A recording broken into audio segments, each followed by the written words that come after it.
Let's talk about it with our esteemed panel. Joining me now, the senior advisor for Progressives United and a former leadership aide to Democratic Senate leader Harry Reid. That would be Josh Orton in the middle of the screen today.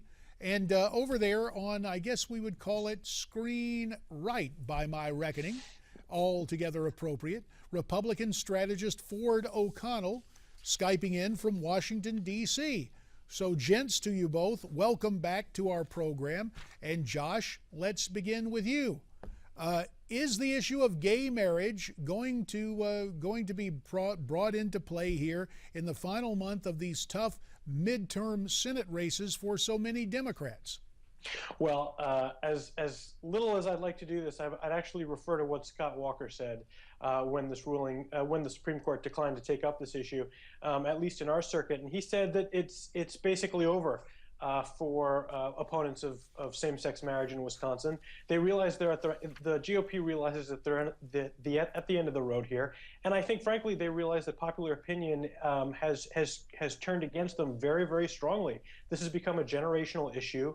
Everyone under a certain age is overwhelmingly in favor of equal rights for same-sex marriage. So I think, frankly, the GOP may be able to reach into a couple of pockets of much older, more culturally conservative voters for fundraising. But as far as a popular vote issue, the GOP is going to have to find something else to scaremonger with.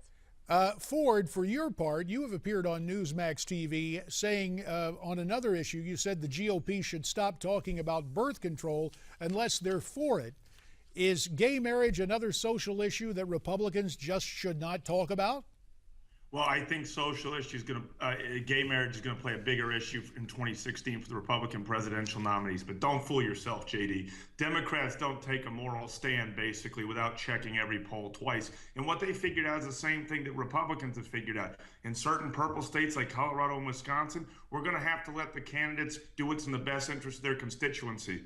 But at the same time, in states like Arkansas and Louisiana, this is an issue that scares Democrats a little bit. So, again, it's going to be up to each state battle and how this plays out. But overall, I have to say, Brett Hume does make a very valid point, and that is the fight for gay marriage may not be over, but that ship is starting to sail. And the reason is that basically, for Republicans under the age of 45, 56% of them approve of it. And unfortunately, for young people, telling someone not to be happy is not a winning argument, regardless of your positions. And I think the second thing is which the GOP has to be concerned about is the next frontier, I think, or one of the next frontiers in the battle for equal rights is making sure that employers can't fire their employees simply for being gay.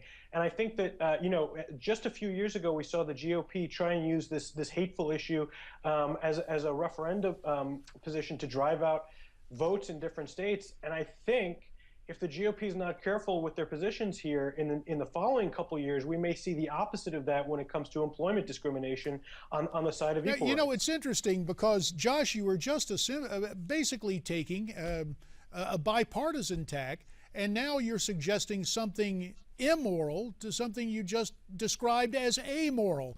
Ford, is this an example of labeling all of this to try to make the GOP brand X? 30 seconds to you, then I'll let Josh get back in on it. Absolutely. This is the number one tactic of the Democrats. That is to misinform voters about Republicans' positions. The problem is they like to lie, and unfortunately, we get caught up in telling the truth with our infighting, and what they're looking for now is the new frontier to misinform the American voter, particularly unmarried women and voters under 40. Hey, Josh, we're not haters. You've got 30 seconds. Go ahead and take the last word in this segment.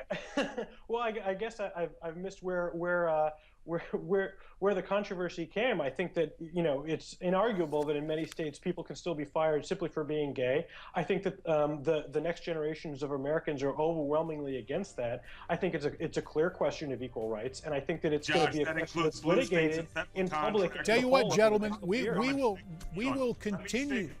Nobody should be fired because of their sexual orientation in the workplace, because taking bread out of someone's mouth is taking the American dream away from them, okay? All right, here's what we'll do. We will continue this discussion on the other side of this break. Stay with us.